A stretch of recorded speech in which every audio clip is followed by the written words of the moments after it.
Bonjour à tous et bienvenue sur ce nouvel épisode d'Insomnie hors de mon lit. Je m'appelle Aurélie, je suis maman, compagne, fille, sœur, amie et jusqu'à très récemment, j'avais également cette terrible étiquette d'insomniaque. Mais ça c'était avant de tourner la page. Chaque semaine, je vous partage mon expérience de l'insomnie, des paroles d'experts, des lectures inspirantes, des réflexions, des conseils et des pistes à explorer pour sortir de l'insomnie de façon naturelle et ainsi profiter pleinement de votre vie.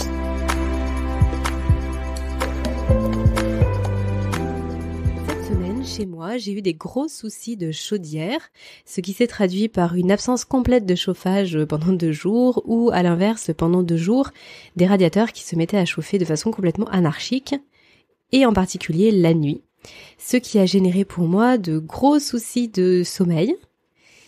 Et je me suis dit que c'était le bon moment pour vous parler de température. Quel est le lien entre la température et le sommeil ? Qu'est-ce qui est optimal pour le sommeil ? Parce que c'est pas toujours facile de s'y retrouver finalement. Est-ce qu'il vaut mieux dormir vraiment bien au chaud ? Dormir à la fenêtre ouverte ? Est-ce qu'il vaut mieux prendre un bain très chaud ou une douche très froide avant de se coucher ? Que penser de dormir avec plein de couches de vêtements ou une couverture chauffante ? Bon, je vais essayer de vous évoquer un peu tout ça, de répondre à toutes les questions qu'on peut se poser sur le sujet pour que vous puissiez y voir plus clair et surtout faire les bons choix, que ce soit en soirée ou le soir avant de vous coucher, pour optimiser votre sommeil et éviter les réveils nocturnes.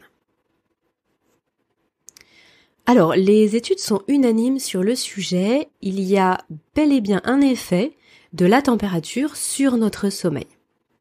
On pense souvent, et c'est un tort, que notre température corporelle, elle est constante. On parle de 37 degrés, on pense qu'on a 37 degrés du matin au soir, sauf que la température de notre corps, elle fluctue tout au long de la journée.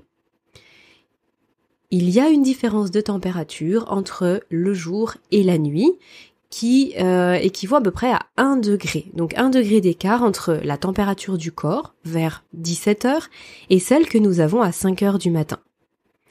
Je ne dis pas ces chiffres au hasard, c'est parce que 17h ça va être le pic de la température et 5h du matin ça va vraiment être le creux, la température la plus faible. Alors finalement quand moi j'ai eu connaissance de ça, je me suis dit mais c'est quoi ? C'est le fait de dormir qui induit une baisse de la température ? Ou alors c'est parce que la température baisse qu'on peut s'endormir. Eh bien, il semblerait que ce soit l'option numéro 2. En effet, si c'était le fait de dormir qui induisait une baisse de la température, on ne constaterait cette baisse de la température qu'à partir du moment où on est au coucher et à partir du moment où on s'endort. Et ce serait probablement du coup plus brutal, puisqu'on s'endort, paf, la température baisse. En réalité, c'est pas du tout comme ça que ça fonctionne. On a la température de notre corps qui va suivre une courbe relativement similaire à celle du cortisol. Pour rappel, le cortisol, c'est notre hormone de l'éveil, qui est plus importante en journée et qui va baisser de façon importante la nuit. Et bien pour la température, c'est la même chose. C'est-à-dire qu'on va avoir une température qui augmente petit à petit à partir de 5h du matin. Elle va monter tout au long de la matinée, puis dans l'après-midi, jusqu'à 17h et ensuite ça va commencer de baisser. Et c'est justement cette baisse de température qui va favoriser l'endormissement. En réalité, cette température fait partie des critères chronobiologiques de notre organisme. Et d'ailleurs, le docteur Joël Adrien le dit très bien dans son livre « Mieux dormir chaque nuit pour mieux vivre chaque jour ». Elle est spécialiste du sommeil, je vous avais déjà fait une chronique de livre sur cet ouvrage-là. Elle met bien en avant l'importance de ce qu'elle appelle la fenêtre du sommeil. Cette fenêtre du sommeil, c'est-à-dire la période pendant laquelle le sommeil il est optimal et là où il est fait pour être là, pour nous, est définie par 2 éléments chronobiologiques. La première, c'est la production de mélatonine, l'hormone qui induit l'endormissement, le sommeil. Et le deuxième, c'est la baisse de la température du corps. Donc, il faut bien avoir en tête que c'est dans cette fenêtre que le sommeil se produit le plus facilement et surtout qu'il est le plus récupérateur. Alors les horaires de cette fenêtre, ils sont propres à chacun. Vous vous souvenez, certaines personnes ont des avances de phase, d'autres des retards de phase. En tout cas, on a tous une chronobiologie finalement qui nous est propre, même si on va être plus... certaines personnes vont être plus du matin, d'autres du soir, mais même à l'intérieur de chacun de ces groupes, on va avoir notre propre rythme. Et d'ailleurs, ce rythme évolue avec le temps. C'est pour ça que c'est important de bien se connaître. Moi, c'est ce que j'essaye de vous transmettre sur le podcast, de vraiment vous connecter à vous-même, parce qu'il n'y a que vous qui pourrez savoir ce qui est absolument bon pour vous. Et donc du coup, dans cette fenêtre, c'est cette fenêtre de sommeil qu'il faut trouver pour vous. Et en tout cas, la température, au-delà de la production hormonale de mélatonine, va pouvoir vous faire rentrer dans cette fenêtre de sommeil et induire plus facilement l'endormissement. Toujours est-il, c'est que si on veut prendre une fourchette générale, on va dire que c'est à peu près entre 22h et minuit, et puis ensuite entre 6h et 8h du matin. De façon globale, encore une fois. Ça veut dire quoi? Ça veut dire que pour respecter notre physiologie, il va falloir qu'on soit vigilant pour ne pas surchauffer notre corps au moment du coucher. Et d'ailleurs, c'est vrai aussi tout au long de la nuit. Parce que qu'est-ce qui se passe si on ne le fait pas? La température du corps va rester élevée, et donc la fenêtre de sommeil ne sera pas induite, l'endormissement sera soit retardé, soit s'il se met à faire trop chaud la nuit, ce que je vous disais dans mon exemple, eh bien ça dérègle en fait cet équilibre physiologique, et la température de notre corps d'un seul coup augmente trop, et on se réveille. Donc 2 éléments sont à prendre en compte pour bénéficier de ce sommeil le plus récupérateur possible et le plus long possible. C'est à la fois son environnement de sommeil, c'est-à-dire la chambre à coucher la plupart du temps, et son propre métabolisme personnel. Donc on va voir comment on peut à la fois adapter son environnement, c'est-à-dire s'éloigner du trop chaud comme vous l'aurez compris, et à la fois gérer sa propre température personnelle, idem, éviter de trop faire élever sa température, la température de son organisme avant le coucher. Alors quand on dit pas trop chaud, pour certaines personnes, ça peut vouloir dire 22 degrés, pour d'autres ça peut vouloir dire 15 degrés. Donc ça me paraît intéressant de repréciser ce que signifie pas trop chaud d'un point de vue physiologique. On dit la température de la chambre ne doit pas être trop élevée. Ça veut dire qu'elle doit osciller entre 16 et 18 degrés. Les études ont montré que c'était dans cette fourchette-là que le sommeil était optimal. En dessous de 12 degrés, ou alors sur des températures supérieures à 24 degrés, il s'avère que le sommeil est considérablement altéré. Alors, autant c'est assez facile d'être au-dessus de 12 degrés dans nos sociétés, rares sont les personnes qui n'ont pas du tout de chauffage chez eux. Par contre, il est assez facile d'avoir plus de 24 degrés à partir du moment où on rentre dans le printemps, l'été. Du coup, on comprend pourquoi certaines personnes ont vraiment beaucoup de difficultés à trouver le sommeil la nuit, s'ils sont plus sensibles à la chaleur, qui n'ont pas la possibilité de se rafraîchir avant le coucher et pour la nuit. Maintenant, si dans la chambre à coucher, vous avez par exemple 18 degrés, mais qu'après vous mettez énormément de couches sur vous pour dormir, ou alors vous avez une couverture chauffante ou une bouillotte, et que finalement vous crevez de chaud toute la nuit, c'est pas mieux du tout pour votre sommeil, vous l'aurez compris. Maintenant, effectivement, il est quand même plus intéressant d'avoir une chambre bien fraîche et de se couvrir un tout petit peu plus, plutôt que de dormir dans une chambre qui est chaude, parce que c'est plus facile d'enlever une couche que de faire baisser la température de la chambre quand il est 2h du matin. Toujours est-il, c'est que c'est aussi une question d'habitude, c'est-à-dire que si vous êtes vraiment habitué à ce qu'il fasse toujours très très chaud dans la chambre, ça peut vous paraître difficile de vous endormir s'il ne fait que ne serait-ce que 20 degrés. Mais petit à petit, vous verrez que votre sommeil en sera amélioré, donc ça vaut le coup de tester. Et si au début vous avez besoin d'être un petit peu réchauffé, parce que réellement le froid peut empêcher de dormir complètement, si on est gelé, qu'on en tremble, c'est difficile de trouver le sommeil, et du coup c'est l'objectif opposé de ce qu'on cherche. Donc là, bien sûr qu'on va essayer de se réchauffer. Par contre, les couvertures chauffantes ont selon moi 2 inconvénients majeurs.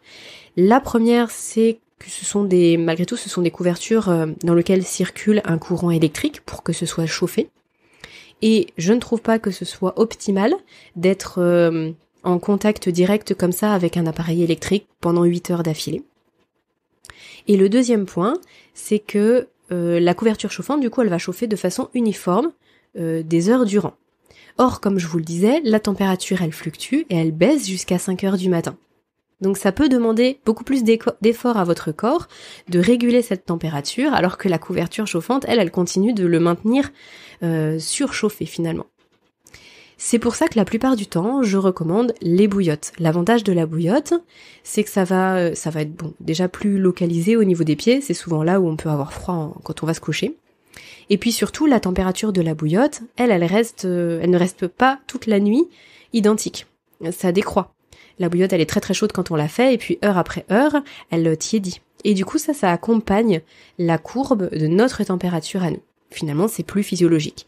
Et j'ai envie de dire, c'est aussi plus intéressant d'un point de vue budget, puisqu'une bouillotte, ça coûte 3 fois rien, peut-être une vingtaine d'euros, alors qu'une couverture chauffante, il faut quand même investir, c'est un petit budget, même s'il y a différents prix, ce qui peut être un frein de base. Donc je sais que certaines personnes l'utilisent juste pour chauffer le lit avant de rentrer dedans, pour que ce soit un petit peu comme un cocon, que ce soit tout douillet et tout chaud avant de rentrer dans le lit, et la coupe, pour ne pas que ça chauffe la nuit. Pour le coup, pourquoi pas, mais pour un effet qui est presque similaire, je pense qu'il vaut mieux investir dans une bouillotte, ça revient moins cher au niveau du budget. Donc ça, c'est un choix personnel qui vous revient. Maintenant, voyons comment on peut gérer notre propre température.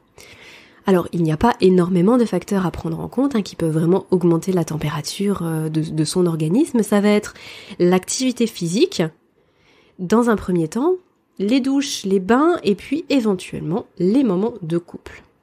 Alors, l'activité physique, effectivement, si on pratique une activité physique qui est trop longue ou trop intense juste avant de se coucher, ça risque de nuire à votre sommeil. Alors je vous en avais déjà parlé lorsqu'on avait évoqué le cortisol, puisque l'activité physique va maintenir votre taux de cortisol assez élevé. En parallèle, votre capacité d'éveil, votre énergie finalement sur le moment, et ça c'est pas du tout favorable à l'endormissement et au sommeil. C'est pour ça qu'il est préférable de pratiquer son activité physique plutôt en fin d'après-midi pour laisser ensuite le temps au corps de redescendre, que ce soit au niveau de l'éveil et au niveau de la température. Parce que l'activité physique, même quand il fait froid, je précise, elle génère une augmentation du métabolisme et donc un réchauffement intérieur. Les douches et les bains, c'est exactement la même chose. Selon vos habitudes, moi je vous encourage à favoriser les bains très chauds au moins 2 heures avant l'heure du coucher et la douche froide plutôt le matin. Quand je dis selon vos habitudes, c'est en fonction de si vous prenez plutôt une douche ou un bain le matin ou le soir, c'est plutôt à adapter. C'est-à-dire que si vous vous douchez le soir, évitez la douche froide juste avant d'aller vous coucher, parce que la douche froide favorise justement la thermogénèse, ça active le métabolisme et du coup ça va se traduire par une augmentation de la température de l'organisme. Parfois on réfléchit un petit peu à l'envers, on pense qu'une douche froide ça rafraîchit et qu'une douche chaude ça réchauffe. Sauf que le corps il fonctionne pas de cette façon-là. Le corps lui il recherche toujours ce qu'on appelle l'homéostasie, c'est-à-dire un équilibre parmi tous ces équilibres, et si on l'expose au froid, lui de l'intérieur il va réchauffer, il va activer le métabolisme. Si on lui impose du chaud, au contraire, il va faire en sorte d'évacuer la chaleur du corps et donc ça va le refroidir de l'intérieur.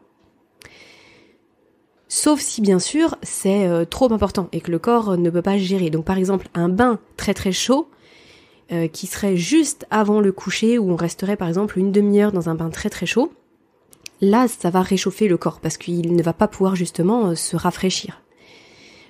Par contre, tout ce qui est donc douche froide juste avant le coucher, on oublie. L'idée, c'est d'avoir soit un bain chaud mais 2 heures avant le coucher, soit une douche tiède avant le coucher. Ça peut paraître bête, mais pour certaines personnes, c'est essentiel. D'autres ne vont pas y être du tout sensibles, tout ce que je vous dis là par rapport à la température. Moi, je le constate, que ce soit dans mes accompagnements ou dans mon entourage, certaines personnes n'y sont pas du tout sensibles, en tout cas pas pour le moment. Et d'autres y sont beaucoup, c'est-à-dire qu'on change ça et finalement ça change 50% de leurs problèmes. Donc ça vaut vraiment le coup de tester. Et le dernier point que je vous citais, c'était les moments de couple. Effectivement, les moments intimes, contrairement à ce qu'on peut penser, ne sont pas toujours favorables au sommeil. De nombreuses personnes finalement vont peiner à trouver le sommeil après ce type de moment, même s'ils sont fort agréables, s'ils ont lieu juste au moment du coucher. Alors pour d'autres, la production massive d'hormones du bonheur qu'on a lorsqu'on a des moments agréables comme ça, vont suffire. Parce que ce sont des hormones de la relation, de l'apaisement. Ces hormones peuvent prendre le dessus et ce ne sera pas du tout un problème. Et à l'inverse, pour d'autres personnes, il y aura une telle stimulation, une telle activité et une telle montée en température de l'organisme qu'elles vont mettre, par exemple, 1 heure ou 1 heure et demie à trouver le sommeil derrière. C'est toujours bon à savoir et au besoin d'en parler avec son partenaire, tout simplement. Alors avant de conclure cet épisode, je vais faire une petite précision pour nous, pour vous mesdames, parce que les variations de température sont beaucoup plus flagrantes chez les femmes que chez les hommes. Alors c'est pas difficile à comprendre, on a un yo-yo hormonal tout au long du cycle qui fait que on va parfois monter déjà de façon naturelle beaucoup plus haut au niveau de la température de notre corps et ensuite redescendre donc en fonction du moment du cycle. En fonction de l'âge, du moyen de contraception et du moment du cycle, ça peut être très compliqué pour la nuit. C'est possible de se réveiller avec des bouffées de chaleur, avec des sensations de chaud, de froid qui sont pas forcément très agréables.